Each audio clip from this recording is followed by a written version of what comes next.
Marvin, I can tell you've got Danes in the first round. Okay, Danes. Westergaard Busch? Nope. No. Kolding-Berge.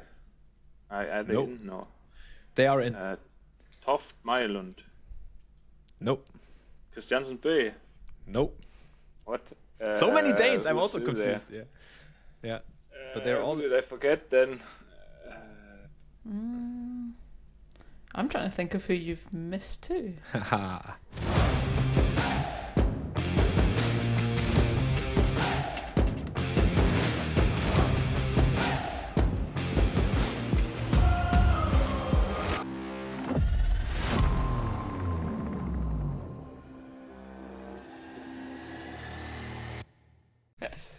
Marvin just asked a very good question of if you could have another language. This is mostly aimed at me because I am the dum-dum that only speaks English.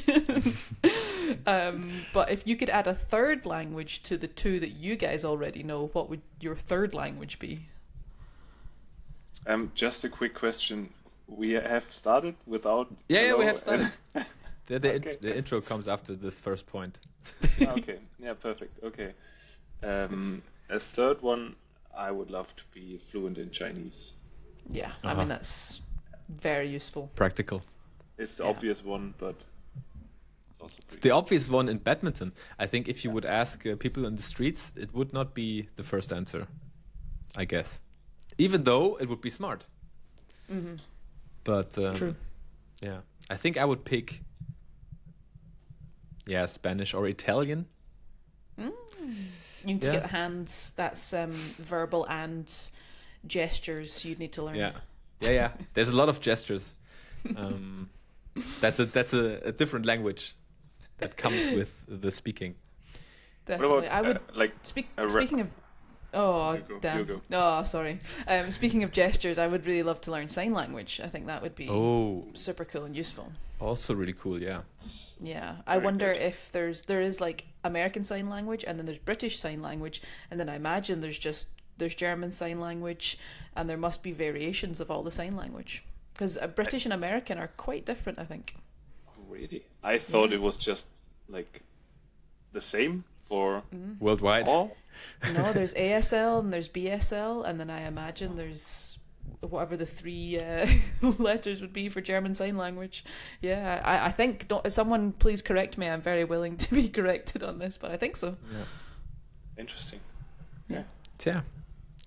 And with this, we say hi and welcome to episode 52 of the Shuttle Squad. We dived right in this time because Kirsty and Marvin just started chatting already, and I was like, okay, we gotta hit record so you don't miss anything. Thommy that doesn't is like to being miss a talked. second. No. We gotta record it all. That's our duty in this podcast. We owe that to our listeners that tune in every week. I think Christo is not coming on today, I guess, right? Is he still playing doubles today? No. Oh, no, not today, I don't think. Yeah. Yeah. French Open is on.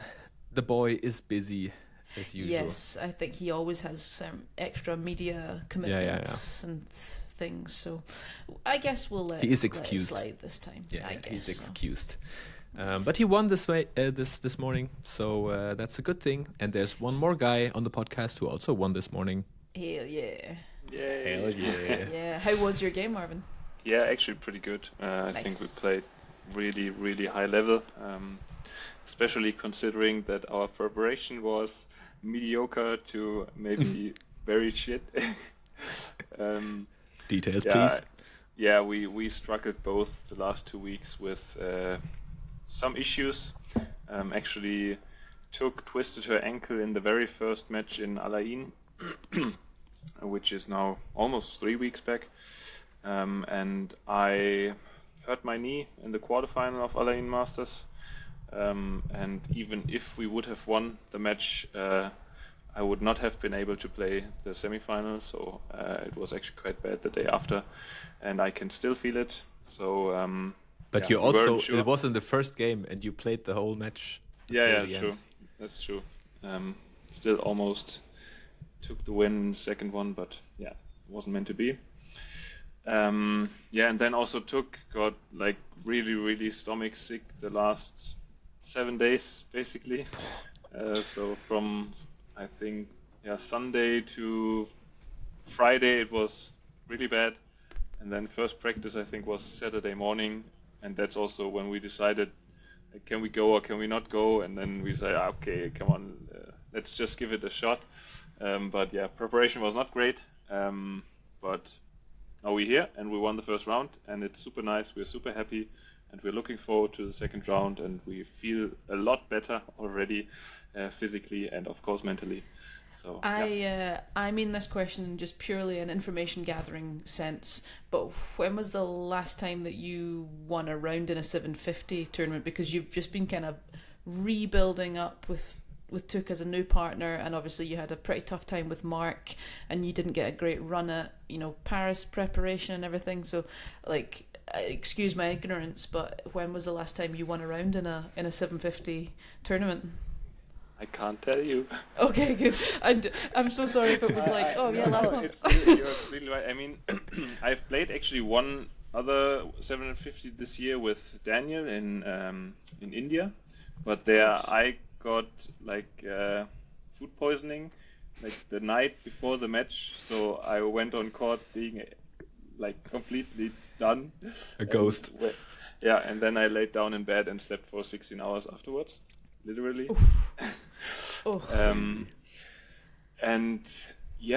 I don't know when I played my last 750 with Mark, to be honest. Might have actually also been India Open in 2024. Yeah. And we won that match against Shin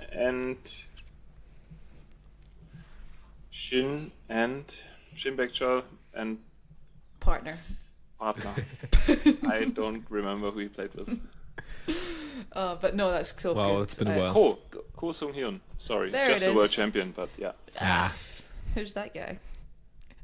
So it's been almost 2 years. God, that must feel good. Yeah, you're right. Yeah, nice. Sweet. And it was quite, it was not even close. 12 and 15, I guess. Yeah, it was really solid. Good match. Yeah. Clinical. Love it. We didn't see the preparation mess. No, not in the video at least. Okay. Yeah, so at least one more round to go for you. And Kirsty, you get started tomorrow, right? On Wednesday? Start tomorrow. Yes, on Wednesday. Playing against Lena Kiersfeld. So it's... we first started playing, maybe I've mentioned this before, the first time we played against each other, she was 15, I was 16, to the best of my memory. And now you're 20. Nice, thank you. We'll get ready for the bingo card. Oh, true age. Oh God, why am I doing this? Good 15, 16 years that we've been playing against each other. So we know each other pretty well, and the Europeans final was the last time we played against each other. So rematch from that. Finals rematch. I can't say I'm marginally in a better physical place than that. I couldn't be in much of a worse physical place than I was in that final. That was some sort of torture. On my back was terrible. But I do have a slight niggle this week, but I just got to go and see. It's not my back this week. Just in case she's watching, I'm not going to say exactly, or listening, I'm not going to say exactly what is going on. But I'm going to try my best. And I'll try and toe the line of not making it any worse. But if I think there's a chance I can win the match, then I'll just have to kind of keep going. So that's the space that I'm living in this week, of trying not to push too hard. But when you find yourself in the first round of a 750 with a chance, then I'm just gonna push as much as I can, to be honest. Gotta try. Yeah. No information for you, Lena. Kirsty's gonna go all in. Yeah, get ready. Nothing wrong with me. I'm perfect. 100% I'm in fit. perfect health. Yeah, that's great. So how is like it's we are not in Paris. Is it in Rennes? Yeah, it's in Rennes, and I think it's really sad that it's. I heard never gonna be again in the Pierre de Coubertin Stadium. Oh, what a stadium! That was one of the best on the tour. I think so that was too. The I mean, yeah, the really super steep. Yeah, correct. And I mean, it was quite an old hall, right? Like, so not fancy in any kind of way. Like every like Chinese hall or anything like that is much more, with modern. Modern, I would say. But yeah, I mean, it had such a unique flair, and the crowd was actually quite close to the courts. Also, it was super loud. The French people always just like go so hard and screaming and shouting and cheering for us. So that was always pretty cool. So yeah, it's sad that it's never going to be there again. But nevertheless, I think Rennes also is actually quite a nice stadium and arena for the French Open, and everybody is super helpful, and organizing is good, and like you don't feel a difference from the French Open in Paris, which is not like something you can take for granted, because it's super difficult to host such a big event, and there must be so many things you have to consider, and we at least don't feel that there's anything lacking or missing. No, I agree. So is the word on the street, is it that it's going to stay in Rennes, or do you think it'll be in different places? It will be in Paris again I don't know if it's next year or the year after, but close to one of the airports, I got told. Oh, okay, so not the Adidas Arena. Not the Adidas Arena, no. But yeah, that's second-hand knowledge. I just got that told by somebody in the organizing committee. So. Hearsay, I like it. Rumors. We would need Christo here.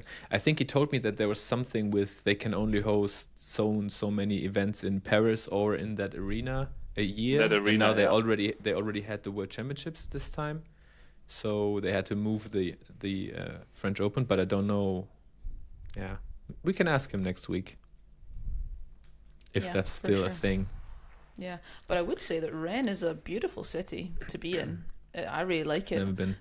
There's a river running through the middle, and there's like a little historic kind of section, and there's some nice shops. The coffee's not bad. That's always my judge of what makes a good city. So yeah, it's I'm happy. Good coffee and a river. Yeah. What more do you need? Yeah. Saarbrücken stepped up in that respect recently, actually. And we have a river. It always had the river, but it didn't necessarily have the good coffee, but it's up there now. You're right. Perfect. But you must have a way better hotel than us then, because we are in the middle of nowhere. I don't know. Like, definitely not in the city center, and we don't know how the city looks, actually. Oh, damn. We are in an Airbnb, so there's... okay. 4 of us in this Airbnb. It's a little tight, I'm not going to lie. Apparently because there is a conference on, some sort of construction conference on in the centre of Rennes also this week. So all the hotels and Airbnbs are pretty packed out. So yeah, we had one of the best Airbnbs I've ever stayed in when it was in Rennes 2 years ago. But we couldn't get it again this time, unfortunately. But if you look at the prospectus for the French Open, normally it gives you the list of the official tournament hotels. I've never seen such a huge list. There's 10, 12 hotels on that list. Normally there's 1, 2, or 3. 2, yeah. And one of them, so they had to split it into like the first half of the week for the price and the second half of the week for the price, like per night. There's one hotel that in the first half of the week with the conference overlap is like €550 per night. Wow. That is ridiculous. I don't know if who's paying for that, but maybe it's that's an option. the reason why Yonex didn't send me in the end. Could be. Maybe. Yeah. For real, it could really be. Seriously, could be, yeah. Interesting.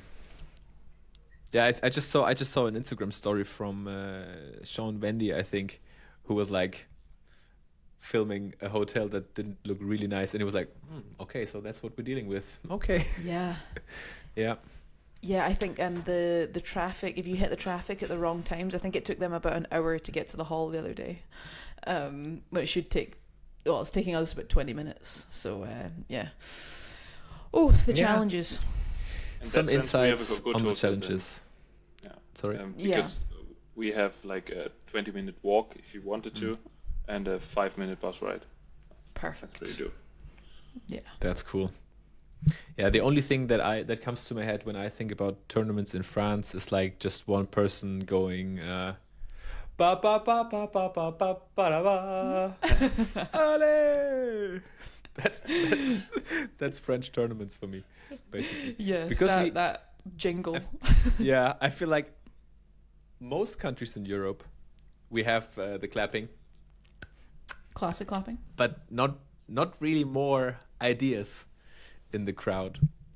That's also nice, but the French, they have a little more to offer in that I always way. remember when we did like team events when would it be when you were waiting for challenges, or just when like the shuttle gets called out, someone would just go ba-da-da-da-da, out. Nice. That was always a classic too. But yeah, France come with a little je ne sais quoi to their support. Hey, see? I'm just I've got a nodding. second language. Not bad. Yeah. Thank you. I don't know what you said, but You are from Saarland. You must have had French in school. I did right? have French in school, but it was my worst subject. I think I always had like a 4 or a 5 out of 6, and 6 was the worst. So, I was not good in school in French, unfortunately. And in general, actually, in languages, no, I'm more the mathematic guy. I'm more the magician. More the magician guy, yeah. Yeah, actually, I can see that. But you mean you're on an international podcast speaking your second language, so I think you're doing okay, actually. Thanks, Kirsty. Appreciate it. If your teachers could see you now, they would not believe it. I can tell you. Nice. What else is there? I mean, I just got the HYLO Open draws. Have you already had a look for next week? No. Oh, interesting. News! Yeah. News from Marvin Seidel. Who do you want? Who do I want? if you could choose one mixed Qualification. doubles pair. You don't have choice. qualification. I do. Kirsty has. Okay. Good draw, Kirsty. Yeah. Well, you say Sometimes. that, but it's a dark horse in the qualification. It's I could have Stephanie Stoeva. Okay, yeah, but she used to be very good. Right now, Yeah. I feel like sometimes she's not performing as well as I expected her to do. I would hope I could lean on my 25 years of singles experience and figure out how to beat her. I would hope, but hey, we shall see. We shall see.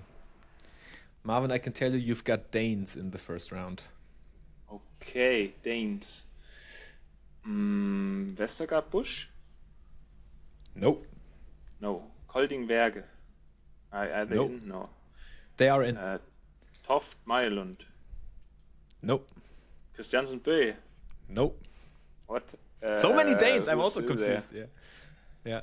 But they're all. Who did I forget then?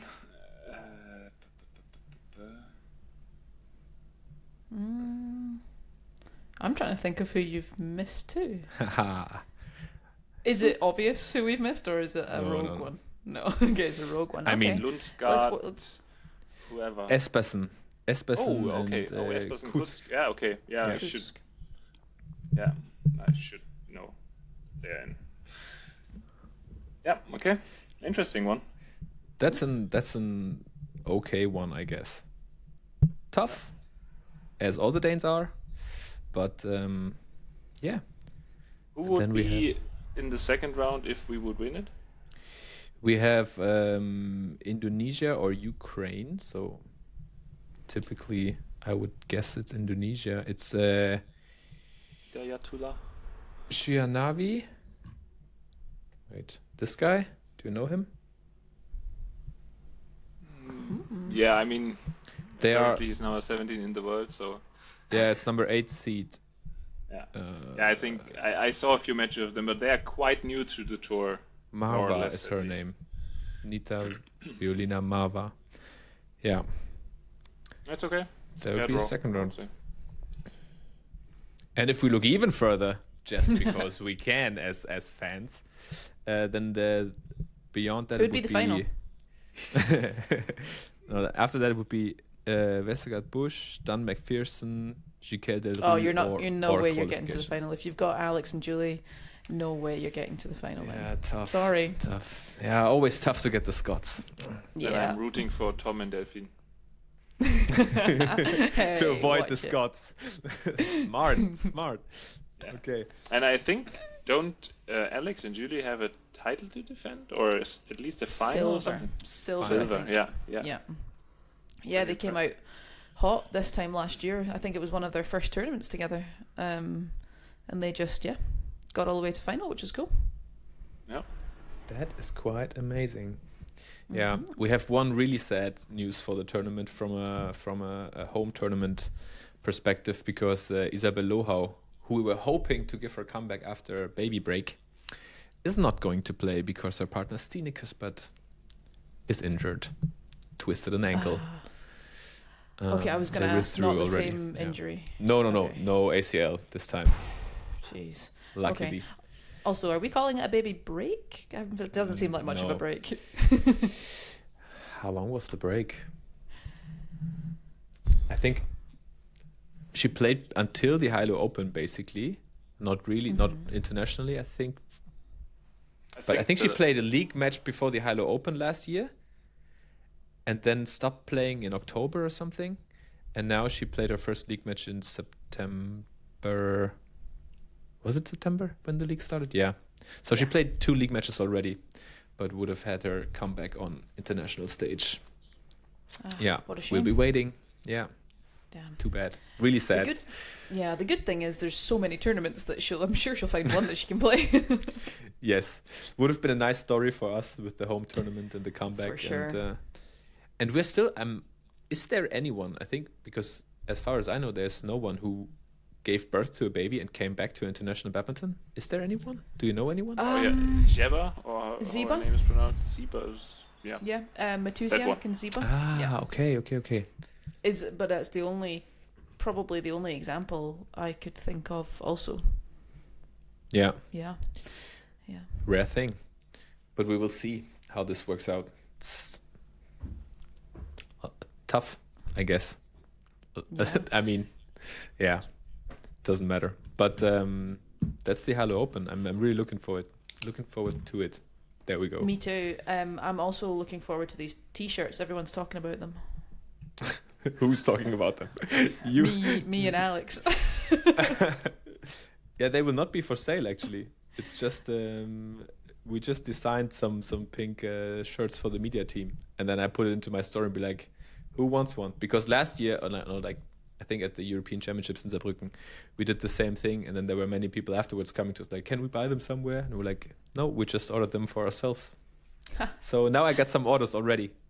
Yes. Love it. We got given HYLO T-shirts last year though, just the tournament T-shirts. Yeah. They were pretty cool. I really love that the HYLO tournament gives out T-shirts. Yeah, there will be I one like- again. Oh, An official nice. one. I like that kind of little souvenir. I've still got the European champs and then I think 2 HYLO T-shirts. So Yeah, nice. yeah. And someone, maybe in the room or not, got a shirt from me. That's me. All England, right? Good, because I was going blank on what that was. I was like, is it me? What did I have missed? Who something? else is in the room? Oh, is it A was it ghost? All England one? I thought it was the HYLO one. No.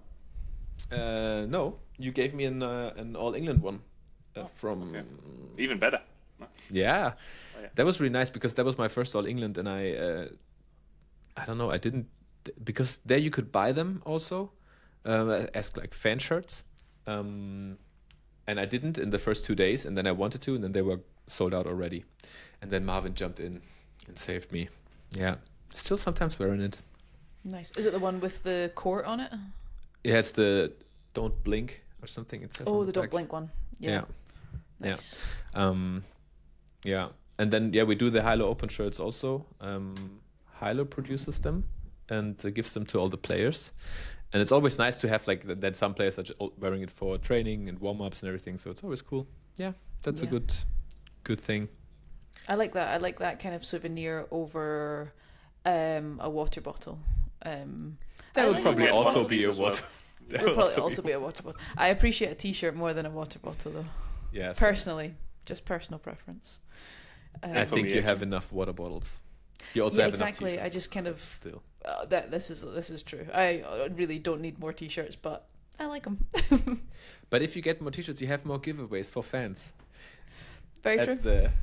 At the World Championships, it was so much fun because there was always a bunch of kids screaming at the players, "Give me something!" They started with "Give me a T-shirt," and then it was like, "I don't have a shirt to give." Like, "Give me your racket!" It escalates to racket. Yeah. Racket. So, well, a few little brave, bold boys were like, "Can I have your racket?" And I'm like, and then it ended with, "Give me anything."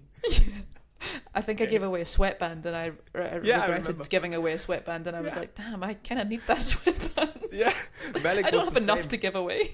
Yeah, Malik Burakadi, he gave away a towel, a Yonex towel, and then was like, he walked out and was like, "Fuck, now I have no towel." He got caught up in the moment. Yeah. Yeah, he was like, "Oh, I wanted to give it." I was like, "Yeah, I don't have a towel." Yeah. Damn. Yeah. But now you have stuff to give away again. Oh, I won't be giving away my HYLO T-shirts. That's for sure. You shouldn't. No. You shouldn't. No.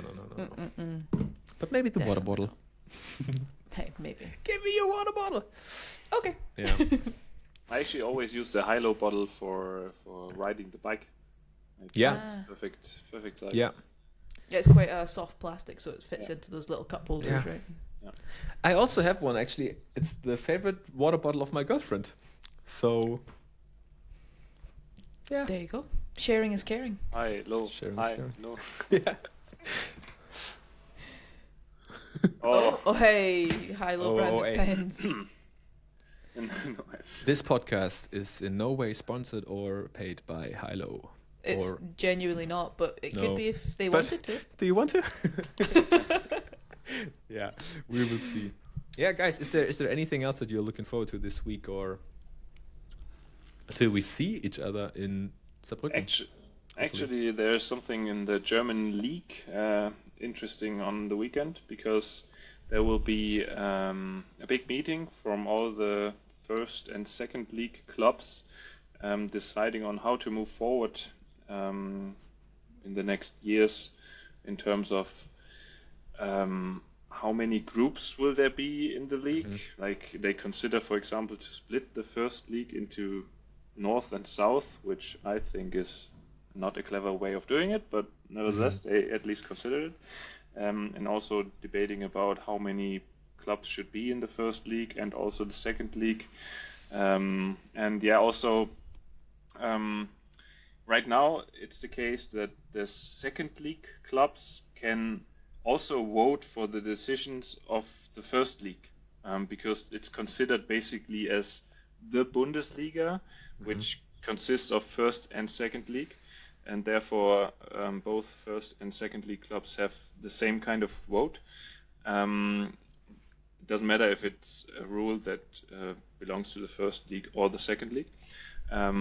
But yeah, there will be for sure some recommendations to change that and to split the first and second league, so that the first league can decide what they want to do and that the second league can decide what they want to do, which I think is a great idea. But yeah, it's going to be a very, very intense discussion, I think, with a lot of different aspects to talk about. And I'm curious on what the end result will look like, and I hope that they will take good decisions, because it will shape the league for the next years in some kind of way. Yeah, I think it's quite interesting, the different structures that I've actually never really thought about of the leagues around Europe. So in Denmark, for example, I think there's 9 or 10 teams, and you play 9 matches. And so if we played, say, Højbjerg away one year, you'll play them at home the next year. So that's kind of how it works. And then it's Tuesday and Thursday matches, typically, like midweek matches, which is unique in Europe. Do you prefer that? Personally, Yes. I quite like it, yes, because my team is quite good and I can just go and set up there for the week and do training and sparring and play the matches, and it's more of it's just built into your schedule rather than having to, you train all week and then you have to give up your weekend also to travel and play the if, for example, German league or French league, and then you just go straight back to training on a Monday. So I think weekend matches are a tough schedule for the players, whereas midweek matches you kind of build your schedule around it, and it fits in a bit nicer personally. But the French league still does, like, there's 12 teams, it's top 12, and it's split into 2 sections of 6. I don't think it's geographical. As far as I know, I think it's maybe a random split of 6. So there's 2 groups, and then the best 2 performing teams from each of the 6 play in the top 4, like a final 4. I think that's quite an interesting way to do it. So maybe that's a compromise that the German league can make. Maybe not necessarily a north-south split, but maybe just a halving of the teams, and something like that. Yeah, it's going to be interesting. I mean, in Germany, for everybody who does not really know, the first league is basically more a pro league, and the second league is, I mean, I don't want to offend anyone, but it's more like an amateur league, I would say. I started my league career in the 2nd division of German league with Trittau. When you were 12 or 17, thank you very much. Yeah, I mean, there are obviously some young players that are on the way into the first league, and they get probably some good match experience on the adult level in the second league. But then afterwards, you have all the pros playing first league, and then if teams from the second league go up to the first league, there's basically no chance to compete. You have to. We saw some teams who tried and failed, and we saw some teams who then basically had to replace their whole squad. You just have to buy in professional players at that point. And like many to survive. So it's not really attractive for second league teams to go up to the first league if the club doesn't have the resources and the will to replace the whole team, basically. So quite a big difference in terms of performance between those 2 leagues, for everybody who doesn't know. It's like the gap is too big for between the first and second, so it's kind of whoever makes it will probably just be demoted again the next year, and then a new team will try and make it, and then they'll get so the same like 8 teams stay, and the 9th one is just a revolving door of the second division one that scraps up to make it.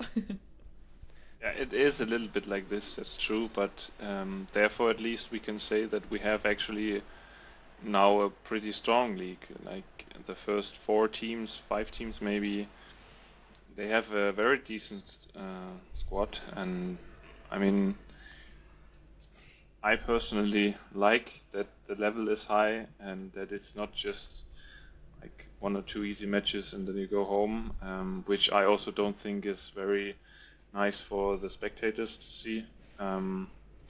But yeah, I don't have a perfect solution either. I wish I had, but in the end, the clubs should decide, of course. But I personally definitely think that the first league clubs should decide what to do in the first league. And sure. The second league I think, I mean, there are a few different approaches. Like, one is to basically have the best players possible in the league, and that definitely makes sense in terms of representing the sport and showcasing top level badminton, but then there's just at the moment not enough clubs who can afford to bring in all the top players, and then you have like a few clubs who can do it and a few clubs who cannot, and then it's not really even. And obviously, to make it more exciting, you want to have like close matches and different teams going to the top and not always the same ones. And then the other approach. It normally ends up that the richest clubs, get the furthest because they can afford the players, and it's kind of that's the cycle quite often. Yeah, and then the other approach would be to bring in more, I don't know, talents, young players, but that would, on the other hand, then decrease the level of badminton because we just do not have that many internationally top players in Germany. What is also sad, working on that, but that's where we are. Are there rules in the German league where you have to have a certain amount of German players playing in any one tie? No? No, it's also one of the rules that they want to introduce. But maybe a little spoiler, it's not EU conform. Like some other sports also tried it, and so far what I have heard, there are some laws that don't allow this, because it's basically discrimination from foreign players, which is not allowed in the EU. Right, yeah. We had a rule like that years ago, right? I think. I don't think so, no. Switzerland has it, but they are also not part of the EU, so that's why it works. Those guys. Yeah. Yeah, we will see, I guess. Interesting. But any other business? Oh, I was going to say I saw your tough training session, Thommy. I died. I still have back pain. My back still hurts, and it was 2 weeks ago. 2 weeks ago. Was it a singles multi or was it doubles multi? So it looks more singles. She said it would be doubles, but it felt like singles. You were covering an awful lot of the court for it to be doubles. Not that doubles players don't cover a lot of the court, but those shuttles were really spread. I think she stitched you up there. Yeah, she was like, for warm up you do the whole court, and I'm like, okay. So just 20 shuttles full court for a warm up. Yeah, 5 times 20 for warm up. I'm like, okay. That's usually I'm done after that, I don't know when I did training like this the last time. It's probably 3-4 years ago, if I'm honest with myself. I haven't been training too much on the badminton court, and if I go, I just play a little bit, or we do a little 2 against 3 or 2 against 1 stuff, but never that. And it was Fabi's idea. He wanted to see me suffer, and if you could, he was editing it, so if you could see the like we had mics on, but he had a camera in his hand, and on this camera you can hear him giggling all the time. he was having so much fun seeing me suffer. So we already said next time it's going to be his turn. Yeah. Oh, yeah, we should. I tried my best. I think it was kind of fun for everyone to watch, but I was dead afterwards. And again, I've said that many times. Even more respect for what you guys do on those courts all the time, in doubles and singles. It's just crazy. And I think people do simply not understand how exhausting this sport is if they have not played it before. And even if they try to, they don't know. They cannot play badminton because they cannot move in the right way. And if you, I also cannot move in the right way. But if I try to, and You're I kind close. of know, I kind of know attempt. What it should look like, but it's so exhausting. It's crazy. Yeah, I loved that. There was a BBC poll after Paris Olympics, and it was which sports do you think you could qualify in? And a delusional 10% of the population think if they put in 4 years of training that they could run 100 meters in sub 11 seconds. And I was like, in what freaking world? Oh. And then I can't remember the exact percentage. I'll try and look it. I'll try and find it.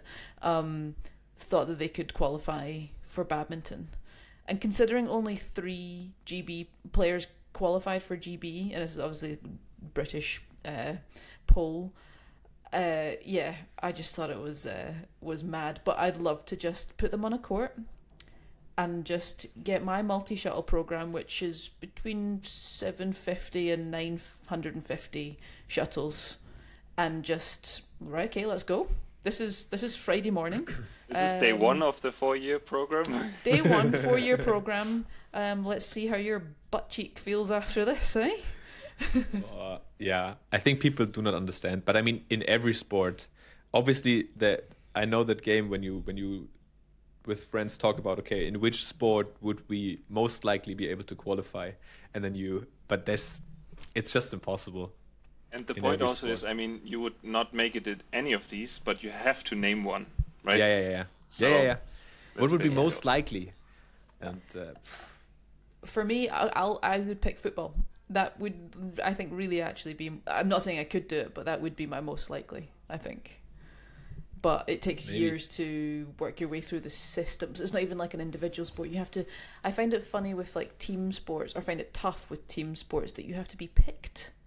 Like I know you can be like so good that they can't ignore you and must pick you, but like if you're just in the mix, it just comes down to someone else's decision whether you get to be put into this team, and that's I think I like to have a bit more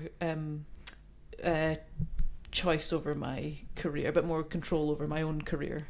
That's maybe a good reason why I didn't go into football at age 11. Or into doubles. Or into doubles, certainly, absolutely.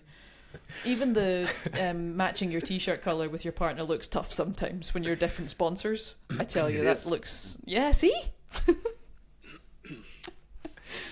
But I mean, I always have a problem sounds so hard, but if there would be a sport and then you have a judge telling you how good you were... Yeah, when it's not like objective, like I in badminton you win the point. Yeah. But if in gymnastics it's like someone thought your toes were less pointed than you thought your toes were. And then like there's on that level, I mean, we've talked about the difference in badminton and a few centimeters, a few millimeters, and then on that level, if there's somebody judging and be like, oh no, I think I like yours a little better. Yeah, I'm sure there is ways of making it more for sure. But from not understanding it from an outside perspective, it feels ridiculous. Definitely, yeah. I think we should all just stick to badminton. That's a good plan. Yeah, and I stick to interviewing you guys. Oh yeah, or golf. Yeah. Oh, golf. Yeah, this is actually I'm really curious. In a few years, Marvin, when you decide to step off the badminton court, if you're gonna approach this and where is it gonna take you, I'm really curious. Yeah. If I find a sponsor who will pay my salary so that I can live off of training for the next 15 years, then I would attempt going onto the senior tour. But if I don't find a sponsor, that's what unfortunately, you think 15 years would be a good I think it's realistic, like the time that I would need. Yeah, kind of. Oh, that's so long. I mean, you have to imagine all the players on the Champions Tour were, or I would say 99.9% of them were pros when they are my age now. Mm-hmm. They just continue playing, and they of course will get worse because of the age, and they can't hit it as far as they used to when they were 25. But they played since they were 10 years old, so they already have a 20-year advantage. Mm-hmm. And it's a lot about short game. It's a lot about the feel for the ground, the wind, like how the grain is growing and where to putt because of that and stuff like this is so much experience, and they will just be, oh yeah, we're doing this for 40 years. Mm-hmm. Okay, then with 50 I will do it for 15 years or whatever it will be, maybe 13, I don't know. But that's just not close. I think you've got it in 12. I think you've got it in 12. Okay. I see you doing it in 12. And then actually, if that would work out, it would be quite a good investment. And then, for the sponsor, and then you got to pay back a little, but you will make a lot of money if you're a pro on golf tour. But I think it's one of these dreams also. Just like people think they could make it in badminton. It's the same. Yeah. Maybe I would be a little closer than them, but you got to not talk much. about it. Yeah. Nice. Hey, look at Andy Murray. Andy Murray's making a career of kind of semi-pro golf now. He has a Callaway sponsor. Yeah, that's pretty cool. But I think it's also like he brings in the name. Yeah. He's got a bit of profile behind but him, I mean, I guess. Steph Curry, for example, also played 2 rounds of a real tournament. He actually didn't do too bad. Like he definitely didn't get last. So like it's not that it's impossible to stick around for 1 or 2 tournaments and actually not get beaten badly. But over the years, you know what I mean. Yeah. Consistency as usual. Yeah. Okay. Yeah, we will see, I guess. That's some future plans. I think for now we will stick to badminton. We'll put a pin in that. We'll come back to it in 10 years. See how you're getting on. Yeah, season 25 of ShuttleSquad. We will get back to that. We'll get back to that. Yeah, talking about that one, we will have one last episode of season 2 coming up next week. I hope to see you all in Saarbrücken. Fingers crossed that everything works out. Don't do anything stupid. And, Sinister. With that said, thanks for your time today. I really enjoyed it. Good luck for the rest of the French Open, and see you soon in the beautiful, good old Saarbrücken. Woohoo! Yay. Thanks, Thomas. Fantastic. Thank you, guys. Thanks, guys. Thanks for listening, and until next week. Bye bye. See you later.